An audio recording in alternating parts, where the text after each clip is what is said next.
quinto punto, aprobación si procede el expediente 2/trans 02.17.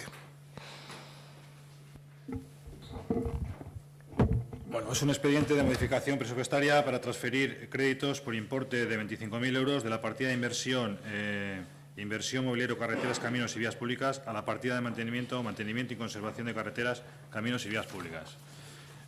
Bueno, por error se incluyó en el presupuesto, cuando se tramitó el presupuesto, este importe en la partida de inversión, cuando su destino y su objetivo era la partida de mantenimiento. Entonces, es una transferencia de dinero de una partida a otra.